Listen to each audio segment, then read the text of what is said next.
What is the best wreck in Scapa Flow? Many people would immediately point to one of the great battleships. Massive hulls, huge guns, and an undeniable sense of scale and history. But ask that question to people who've dived Scapa an awful lot, and you'd be surprised how often a different answer comes up. Brummer. While the battleships are impressive, the cruisers offer a very different experience, and Brummer is often singled out as the highlight. Like all the cruisers in Scapa Flow, it's lying on its side, and that changes everything about how the wreck can be dived. Instead of an inverted hull with much of the detail hidden below, deck guns, fittings, superstructure and bridge features are all laid out clearly in front of you. The dive becomes about observing and understanding the ship, rather than trying to get underneath the hull to see anything of interest. Its depth and size also play a major part. Sitting shallower than the battleships and being far more compact, Brummer allows longer run times with less decompression. That gives you the opportunity to slow down, spend time in key areas and really absorb the wreck, rather than rushing from one bit to the next, trying to get everything in a single dive. Features survive here that are missing on many Scapa wrecks. The brass bridge is still in place, and even the delicate iris mechanism of one of the searchlights can be seen. These small details are really rare underwater and add a huge amount of character and interest to the dive. These make the dive special, but also raise an obvious question. What kind of ship was the Brummer? Why was she built the way she was? And how did she end up here on the seabed? Brummer was built during the First World War. She was launched in 1915 and commissioned in early 1916, at a point when Germany was looking for fast, flexible warships that could operate independently rather than as part of the main battle fleet. She wasn't just another light cruiser. She was designed for speed, deception and mine warfare. She was designed to resemble British cruisers, carried powerful guns for her size, and was fast enough to outrun most opponents. That made her ideal for offensive mine laying and for striking Allied shipping by surprise. That role came into sharp focus during her convoy raiding operations. In late 1917, operating with her sister ship, Brummer attacked escorted North Sea convoys by posing as a British warship. The ruse allowed the cruisers to close in before opening fire at short range. The convoy's escorts were overwhelmed, and multiple merchant ships were sunk in a single action. It was one of the most successful surface raiding operations carried out by the German Navy during the First World War, and exposed just how vulnerable convoy routes could be, but also how effective Brummer could be. After the armistice, she was interned at Scapa Flow along with the rest of the German High Seas Fleet. And famously, on the 21st of June 1919, rather than allow the ships to be seized and divided up by the Allies, the German crew scuttled them. Brummer settled onto the seabed, where she still lies today, preserved by cold water and depth. She was also fortunate that she escaped much of the heavy salvage that stripped so many of the other wrecks.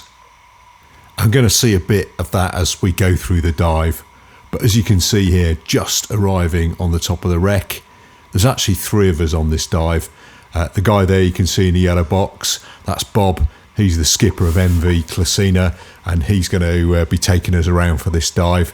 The other diver that you've seen on the way down is James. He's the guy in the Liberty. He's also got a GoPro on a selfie stick, so you're going to be seeing a little bit of that as well. Now, we've landed kind of on the middle of the wreck, basically, and what we're doing now is we're heading forward. So the majority of the wreck is off to my left-hand side here, and the first thing that Bob is going to show me is one of the guns. The Brummer had 4 150mm Krupp guns mounted to it. Those are the same ones that were used as secondary armament on a lot of the battleships. And if you have a look now, Bob is just about to shine his torch on the actual turret. You can see it's covered in a lot of plate and stuff that's come down from above, but there is the actual gun moving kind of left to right.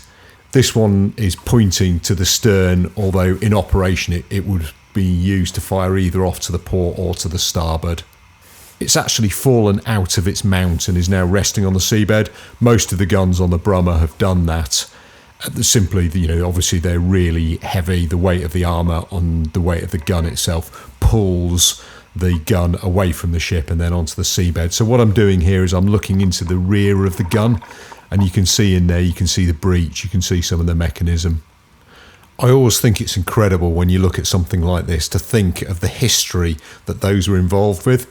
So those guns there, they took part in the famous Battle of Lerwick, which is probably something that very few people have heard of, but it was celebrated by the Kaiser at the time, who drank champagne because of the success. So this was after the Battle of Jutland, and they sent 2 of the cruisers, Brummer and its sister, out to go and find some convoys and attack them, which is exactly what it did. It was disguised as a British cruiser. It fooled the destroyers and the armed trawler escorting the convoy, and then it was able to attack and sink 9 merchant ships with about 250 sailors going down. It was viewed by the German Navy as an incredible success at a time when they probably needed a bit of a boost to morale. Oh, I guess I should also add that they sunk Royal Navy destroyer HMS Strongbow, although 3 of the merchant ships did manage to escape. I mean, it's still a pretty impressive achievement, and it was so successful that the German Navy considered using Brummer and sending it out into the Atlantic, where they hoped it could wreak even more havoc on British shipping. Now, as you can see here, we are just moving forward, and this is one of the masts, and down there is going to be the Iris. In fact, you can see it there, the Iris off one of the searchlights. Now, this is a really well-known feature of this, the Brummer, and it's one of the things people always look for. What's not often known, though, is how important this piece of military technology was, and it really came into its own at the Battle of Jutland. Searchlights weren't just tools for seeing in the dark. They were actually used as weapons, and sometimes they were also death sentences. When the daylight faded on the 31st of May 1916, 2 enormous fleets slipped into hours of night fighting, confused, fragmented, dangerous. In that darkness, identifying a ship even a few hundred metres away was almost impossible without light. So searchlights were really important, but how you used them mattered even more. And this is where there was a crucial difference between the British and German navies. The Royal Navy generally treated searchlights as an identification and control tool. When a suspicious shape appeared, a light was switched on and kept on long enough to confirm what it was and allow multiple ships to engage. That sounds quite sensible, but in reality, and actually at the battle, it proved catastrophic, because a searchlight doesn't just illuminate a target, it also marks the exact position of the ship using it. In the blackness of a North Sea night, the light source itself became the aiming point. Now, the Imperial German Navy used their searchlights very differently. They were fitted with the iris that you can see here, and this worked just like the aperture in a camera. The beam could be tightly controlled. It could be narrowed, dimmed, or opened for just a small moment. German crews were trained to flash the light briefly, identify the target, and then close the iris almost immediately, so the exposure lasted seconds, not minutes. And that difference in control was decisive. At close range, German ships could confirm a target and fire almost instantly, without leaving a bright beacon in the darkness. By contrast, British ships illuminated continuously, and they paid the price, most famously with the loss of HMS Black Prince. During the night action, Black Prince illuminated German battleships at very short range. Within moments, multiple heavy ships fired directly into the light source. The result was overwhelming, and immediately the ship was destroyed with almost all hands lost. Now, this wasn't bad seamanship. It wasn't, a lack of training. It was a doctrine colliding with reality. The German restraint with searchlights reflected a wider philosophy of night fighting. Short exposure, rapid engagement, minimal signalling. Survive the encounter rather than dominate it. Now, the searchlights didn't decide the battle on their own, but they magnified the difference. And in the end, the British paid the price. And by the end of Jutland, navies around the world had learned a really hard lesson. In night combat, sometimes the most important thing is not what you can see, it's what you choose to show. Now, so that was a bit of an interlude there, and you can see I've been, James has been illuminating the Iris there, and you've seen it all there, but we've now moved on, and this is the bridge, and you can see there the railings, you can see there's various cables and wiring and stuff, and this bridge is made of brass. It's another one of the really distinctive features of the Brummer, and one of the things that people really look forward to seeing. It's incredible, frankly, that it has survived and it's not been salvaged. The reason it was made of brass is, of course, for its lack of magnetic signature. And up front here, on that pedestal there, that is where the main ship's compass would have been. Because this ship, like most of the ships of the period, had an open bridge. I don't know why they did that, but they all had open bridges.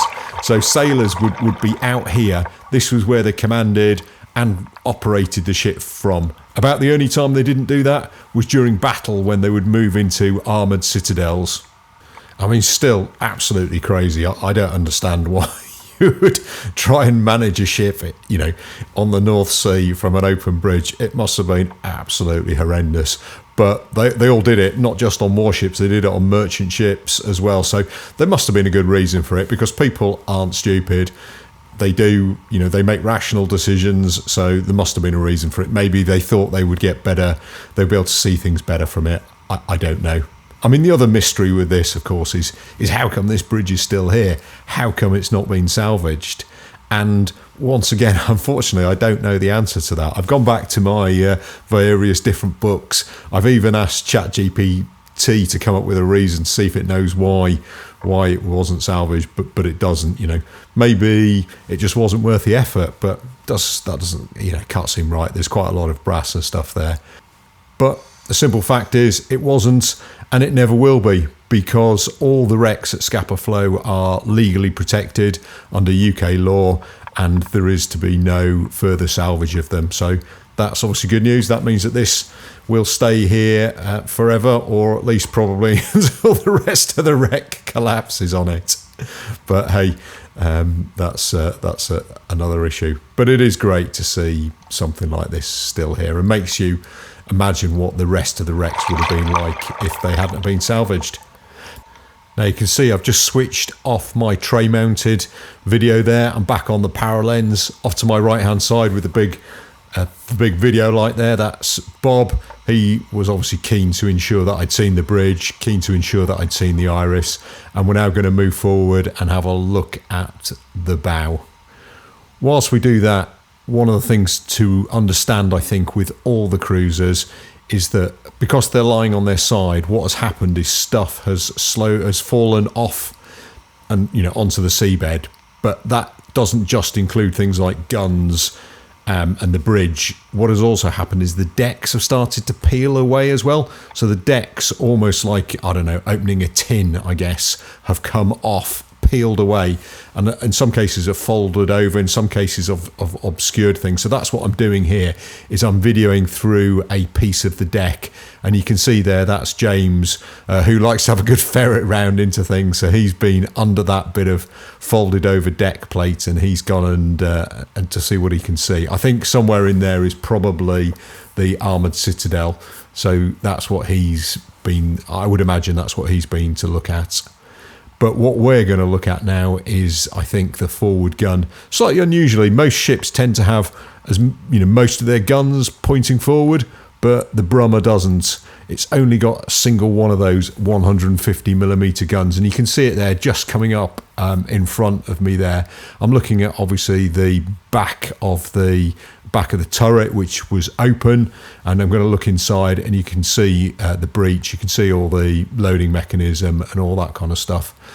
Now, one of the things that I don't really know is why the turrets on these vessels were open at the back, and there must have been a good reason for it. You know, maybe it was to reduce weight, maybe it was to make loading easier, maybe it was to make sure they didn't fill with smoke, maybe it was for all those things. I don't know. The simple fact is that all the cruisers have got very similar gun turrets, which is these kind of open ones, armoured at the front, armoured at the sides, open at the back.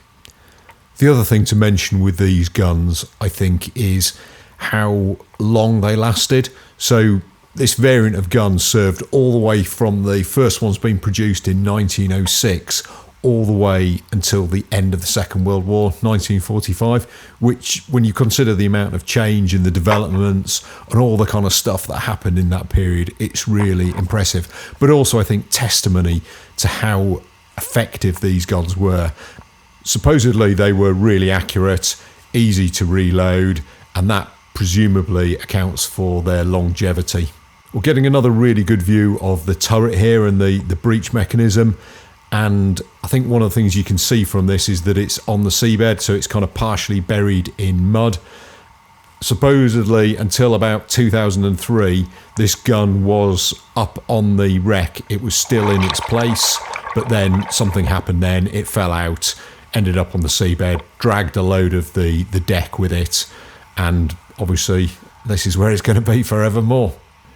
Next item on the agenda is to go to the bow, and the bow of the Brummer is really interesting because it was designed to mimic the bow of those British cruisers. It was raked rather than the standard German vertical one, and that allowed it to mimic the Aruthsa class of cruisers. I might have pronounced that wrongly, but they were a British class of light cruisers, very, very similar to the Brummer. In fact, the Germans were concerned that the British would find out, so during the construction, they actually disguised the bow by putting extra plates on. Now, what we can see here is Bob, as you can see there, is illuminating with his torch the two capstans at the very front of the bow, and these are steam-powered capstans. One of the things we'll see in a second is the actual bow has come away, and that will allow us to see inside, and we'll see the mechanism for operating the capstans. Capstans obviously used for raising and lowering the anchor. The Brummer was anchored off its starboard side, so you can see here the capstan that we're actually looking at is the starboard capstan. It's the one that's nearest the seabed because the Brummer's on the starboard side, and you can actually see, we'll see in a second, is the anchor chain moving out to the right, and if you followed that along, as I'm not going to, you would eventually find the anchor. But, you know, they're interesting things. They're quite iconic. They're, you know, easy to distinguish, and, you know, important bits of kit, particularly in the context of the Scapa wrecks, because all of them were at anchor when they were scuttled. And there you go. You can see the anchor chain there. You can also see where some of the decking has come down on top of it. Now, Bob, as you can see, is no longer illuminating what I can see, and the reason is that he thinks he's done his job here, so he's actually headed off somewhere else. It's great diving with Bob, but he does like to fin, and he does fin relatively quickly, so I'm spending my time getting to know the capstans, to take some more video, and Bob unfortunately has swam off thinking that I'm following him. Unfortunately, I'm not. So here's what I haven't realised at the moment is actually I'm by myself. But there you can see I'm looking into This is between the decks now, so there's a big chunk of hull plating missing. You can see that shaft there. That was for turning the capstan. These were steam operated, and it's going down. We're actually in the deck beneath the top of the bow here, and that shaft goes down to a further deck where no doubt the mechanism for actually turning the capstan lives. I think this next bit of video is going to really show how the deck has kind of peeled away from the structure, and how effectively, the wreck is being ripped apart. So you can see off to the left hand side, I think that's the deck. Off to the right hand side is the rest of the wreck. Obviously it's collapsed down in it as well. And I think it just shows how these wrecks are degrading. You speak to people from years gone by, and they will tell you that these wrecks were far more intact, and the sort of stuff that we can see now, once upon a time you either wouldn't have been able to see it, or you'd have to get right inside the wreck to go and see it. That's obviously a double-edged sword. It's kind of great that you can see a load of stuff you might not have been able to see otherwise. It's bad because it's a sign that the wrecks are in decline, and that one day they are going to end up completely flat on the seabed. Having said that, they're still in far better condition than the vast majority of the wrecks that I dive in the English Channel, which are absolutely flat. These things are still, they look like ships. You can see that they're ships, whereas mine, they tend to look a bit more like scrapyard. Right, I've also been swimming back along the wreck. You can see there, this is me above the bridge now. You can see the brass railings there, and off in the distance you can see a torch. So I'm catching up with the other divers, and we're going to head towards the stern. Now, the stern is obviously where the engines and the props would have been, but like all the wrecks in Scapa, it has been salvaged, and that area was explosively salvaged. So they blew their way in, they salvaged the turbines, all the non-ferrous stuff they could get out of there, and therefore it's frankly a bit of a mess. But what there is a great bit where we can go inside it, and I'm going to do a lovely bit of really easy penetration. So you're going to see that in a bit, but at the moment I'm just continuing to head towards the stern. So this is close to where that gun was that we saw earlier. That looks like it could even be a porthole down there. Surprised it hasn't been salvaged, but I guess getting that out would have taken an awful lot of work. For those of you who've been watching the depth in the right hand side, you can see there this is all shallower than 30 meters. Because I'm on a rebreather, it means that I'm a long way from any sort of deco. It's a really nice depth, and it's one of the reasons why diving a rebreather in Scapa makes a lot of sense. You can see there that I'm just looking up at the side of the hull. So I'm looking up, in fact I'm coming up over the side of the hull here now, and you can see, so obviously the hull stretches off to my right hand side. Looking down, that's where all the stuff that has fallen off the deck is. So down there are masts and funnels. That gun that we saw at the beginning, that is all down there. You can also see there's kind of various hatches going into the lower decks. There's some sort of interesting piece of machinery here. I have no idea what that is, but it looks, perhaps electrical. I don't know, maybe some sort of pump. I don't know. If you know, then please stick it in the comments. I'll be really interested to get your views on it. And then there's a load more plate and decking and all that kind of stuff down there. Now, when I do my penetration, I'm going to be coming back this way, and I'm actually going to be inside the bit that is currently to my right. So you can see there is a few small holes and stuff into it, and actually that's great, because what it does mean is there's a level of ambient light when I'm doing my penetration. The other thing is, I'm also fairly confident that if I needed to at any point, I could always get out. And talking of ambient light, you've probably seen that this dive is not pitch black. I'm at 26 meters here. There is ambient light, and even a little fish there as well. So there's ambient light reaching down to this depth, which once again is another way that it is different to the battleships. When you're at the bottom of the battleships, it is normally pitch black. Very, very rarely you'll get ambient light, whereas these kind of cruisers, particularly the Brummer, which is the pretty much the shallowest of them all, you do get an element of light, and that's always good. It makes you feel a bit better. But if you're doing any sort of photography or videoing or whatever, it's better as well. Now, one of the things that you might be thinking is, that the wreck's pretty bashed about. So why am I going to the bit where it's not even bashed about, but it's also been blown apart by explosive salvage? And that is a really good question. But one of the things is that when they explosively salvaged it, they left a whole load of stuff down there. So we're going to go and see that in a bit, and we're going to see some really interesting bits and pieces. Well, they're interesting to me anyway, but they're the remains of the steam turbine. So the things that actually made this so powerful, so fast, we're going to be seeing some of them. Really interesting to me anyway, mechanical objects. But before we do that, we're just coming to the bit that is really the start of the salvage. You can see here the hull is all smashed up and kind of blown open. You can see down to my kind of left-hand side there's all sorts of bits and pieces. But what I'm doing is I'm coming round on myself, and the reason is because I'm going to go up, and I'm going to go up inside it, and I'm going to do a bit of penetration.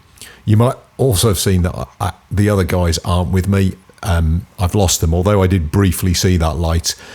It showed up on the video, but I don't think in person I actually saw that light. When you kind of go back and you look at video again, you sometimes see things that you don't see in real life, and I don't think I saw those in real life. So basically what I'm doing is I've been diving by myself now for probably 5 or so minutes, just enjoying it. It's quite nice. Bit disappointed obviously, because it would be nice to be with the other two. Bob, I'm sure, would be showing me stuff that I wouldn't see otherwise. But what I do know is I know that this wreck, you can get inside it. I have dived it before a few years ago, and I know that you can get in this bit here. So that's what I'm doing now. You can see that I've just got my torch on my left hand. I've put it on there. It's got kind of like a double beam. It's got one that's kind of wide like a video light, and then it's got that one in the middle that you can see there that obviously is exactly where I'm looking. I'm shining that on, whatever it is I want to see. Now, the interesting thing you might see here is that there's a whole load of coal in here. So this must be either the coal bunker, or the coal bunker has fallen into this bit here. Now, that kind of surprises me, because I don't know why, but I have it in my head that all the wrecks at Scapa, one of the issues the Germans had was they didn't have enough coal to operate the ships, but also to keep warm. So they didn't, they couldn't keep the boilers and stuff going. They couldn't keep the ships operational. It would appear not to be the case with the Brummer, because obviously there's a load of coal down there. The other thing you can probably see is on the left hand side, you can see the boiler tubes, and the Brummer had, I think, 6 boilers. It had 2 of them were oil fired, 4 of them were coal fired. So really interesting, kind of transition between technologies there. I don't know why it had that, but what you can see here is that we're actually in between the decks here. I'm inside the wreck. So the bit that I was swimming past earlier on is on my kind of right hand side, and you can see it actually looks relatively intact here. You can see there's a boiler off to my left hand side. You can see the curve of it, and I'm just kind of moving forward. So I'm kind of, I guess, on the port side above the boilers. I'm just moving through the kind of space here. I don't know whether there'd have been partitions at some point. I suspect there probably would have been, but you can see that I'm kind of going between them. You can also see the vents for the funnels. I've gone over one already, but there's actually another one in the floor there. You can just see it just above where my GoPro housing is. And you can also see it's getting a bit tighter in here as well. There's all sorts of other bits and pieces, but I'm really enjoying this bit now, because up until this point on this trip, I've not actually got inside anything, and I suspect, like most divers, I do enjoy a bit of penetration. But I'm getting to the point now here where I think I'm going to run out of opportunities. You can see there's a boiler to my left-hand side there.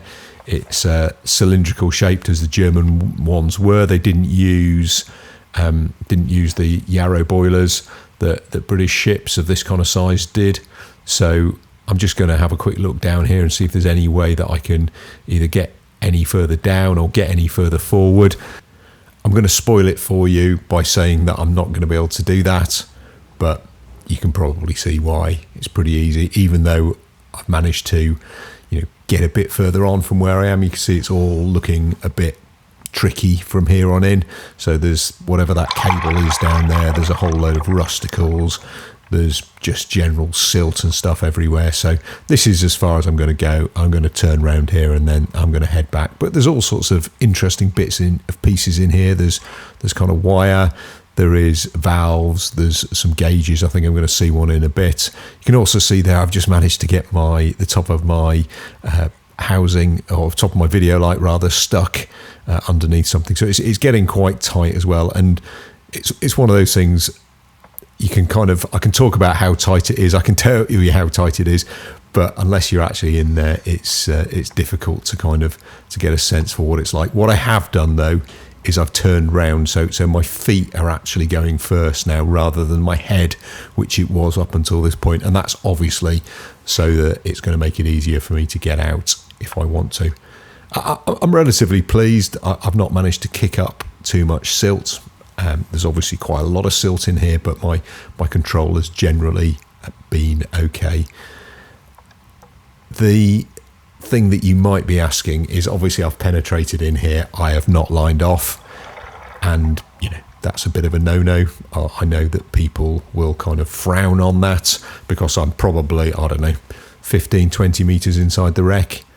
The reason for that is because it's actually really straightforward to navigate out of here, because you have that light, the ambient light coming in from the stuff. You probably just saw one up in the ceiling. In fact, there you go. You can look up there. You can see a bit up in the ceiling. So that ambient light is a really good marker. Obviously the other things like the boilers as well, provide a really good orientation. So even if I was to kick up the silt really badly in here, I am confident that those features would allow me to navigate out. And you can see I'm heading out now. You can probably just see at the top of the screen there was a glimpse of kind of green water. So there you go. I know where the exit is as well. And we saw one of those vents again. The vents for the funnel, there's one on the left-hand side. There's going to be another one in a bit. I'm just kind of squeezing myself in between here. So for those of you who don't know what I'm wearing, I'm in a closed circuit rebreather. I have got a 7-litre cylinder on. In fact, what I thought was green wasn't green at all. It was another diver coming the other way, and this is going to be James, who's wondering what I've got up to. But it's going to be nice to see him in a bit. I don't think I've kicked up the viz too badly for him. You can see this is the area that I've already been over, and you can see there's very little sediment in the water. We're back to that bit with all the coal now. So not a million miles away from the entrance, but it is a good opportunity to get a bit of video of a diver inside a wreck. In fact, 2 divers inside a wreck, because you can see both James and Bob are there. I think James is trying to figure out whether he can get down in there or not. Good effort to him if he can, but I think he's given up on that idea. So he's just probably a bit unhappy with me because those video lights are really bright, and when you get them in your face, it's not a great experience at all. They never seem particularly bright when you're behind the camera, as I am now, but when they're coming towards you, they are super, super bright. You can see there James is heading back the way I've come. I've not kicked up the silt too badly for him, so he's going to get down there, and probably, I think he gets about as far as I do before he decides to turn around. But I'm using the opportunity to get a little bit of video for him. It's of him rather. So what it does is I think nicely shows what it's like when you are sort of swimming around in here. It's not super tight. There's a reasonable amount of room, but at the same time you feel like you're actually diving inside of something, which is really nice. So I've left James to his explorations to go down there. I'm heading back towards the exit, not least because I realise there's a significant chunk of the wreck that I haven't seen. So I haven't been to this salvage area yet. I'm 30 odd minutes into the dive, and I want to go and see the remains of the steam turbines. On the route there, you can see there's one of the boilers. You can see the water tubes inside it. You probably saw just on the right-hand side of it, you could see where the casing has gone. So the casing on this one, there you go. You can see it really nicely there. You can see the curve of where the casing would have been. So that has rotted away or fallen off or gone somewhere, or maybe the explosion or whatever took it out. But those water tubes wouldn't have been visible when the ship was intact. Now you can definitely, for certain now, you can see some green water, or maybe even a light blue water in front of me.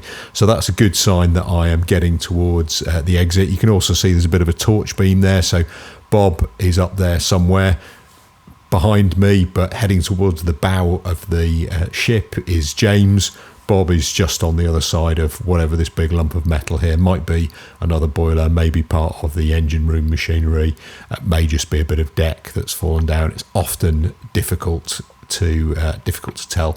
And I think all of these wrecks benefit so much from having multiple dives on them. You just come back to them over and over again and trying to figure out what the particular thing is that you're looking at. I'm back out of the wreck now and in the area that has been salvaged, which was where all those explosives were used. And it's a good time to talk about, the insane amount of power that was produced on this ship. So it could do 34 knots, which is just incredible when you think about it. Many ribs, speedboats, whatever these days will struggle to make that speed. Certainly our club rib won't do it. Now, Bob here, as you can see, has been waiting for me outside and he is showing me bits of the wreck, and that there is part of the steam turbine. What we can see here is the blades from the steam turbine. So when it was salvaged, when it was blown apart, obviously fragmented into lots of different bits, and these are some of the remnants.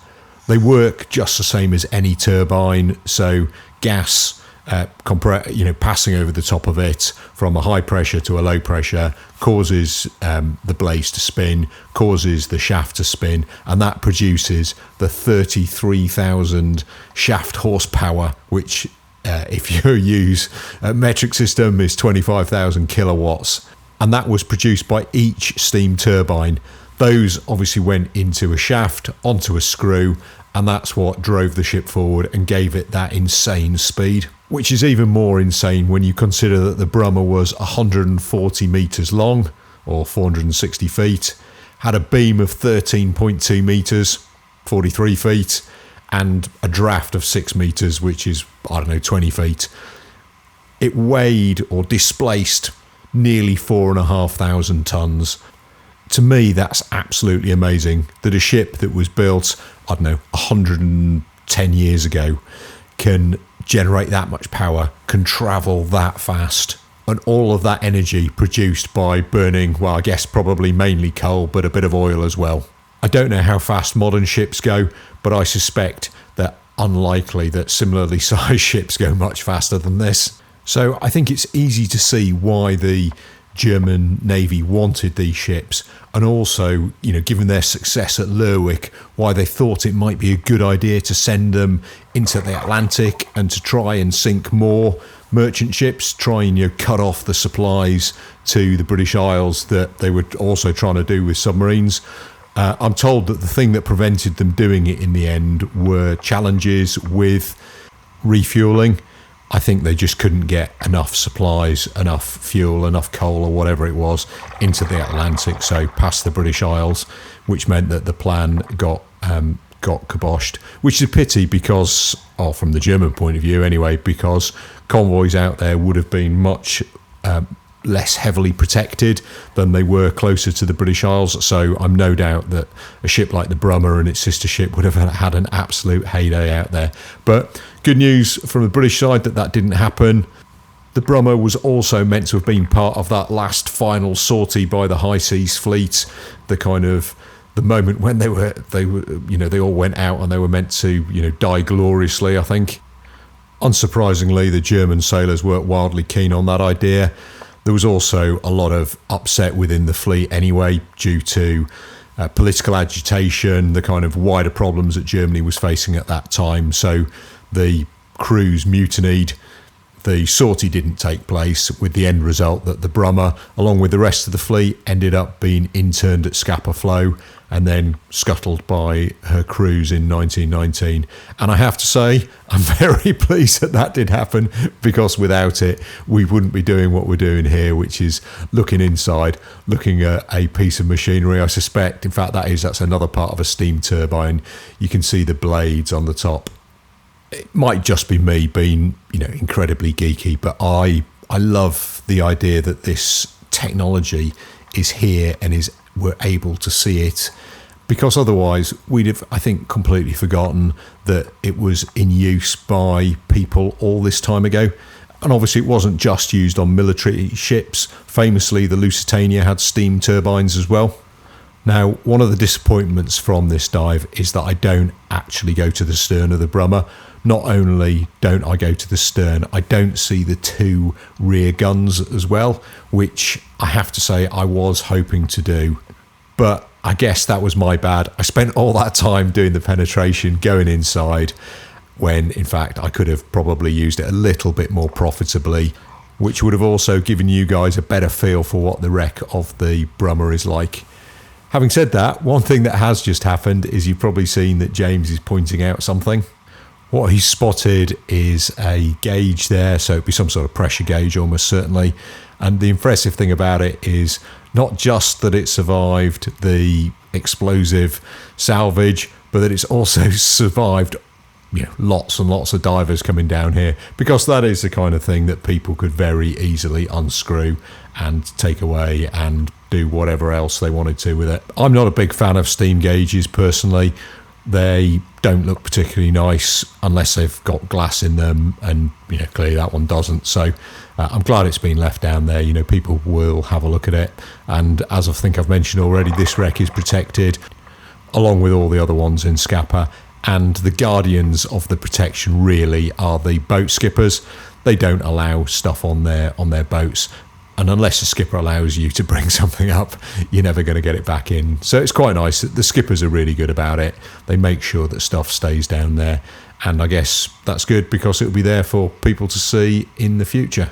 Now, I'm not 100% certain what that thing is there, but it looks like it's got to be some sort of shaft for driving something, so that may be part of the prop. Not 100% certain. What I do know, though, is that my dive on the Brummer is coming to an end. As you can see here, I've been in at about 27, 28 metres for quite a long time, which is a really good depth on a rebreather. You're not really incurring much in the way of extra deco. And that's why this wreck is often done as a second dive.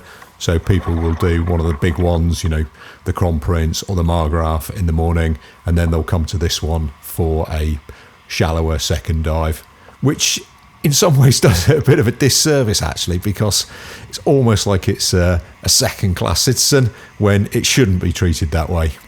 Because of course, for me, Brummer has got all sorts of stuff.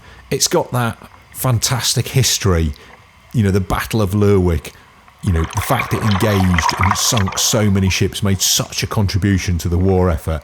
It's also got these incredible artefacts down here for us to see. The Iris, so important at the Battle of Jutland, the brass bridge, which you see nowhere else. So quite frankly, I think Brummer deserves a bit more respect than perhaps it's often given. And having watched this video, I hope you'll understand my reasoning. And frankly, I hope you'll agree with me.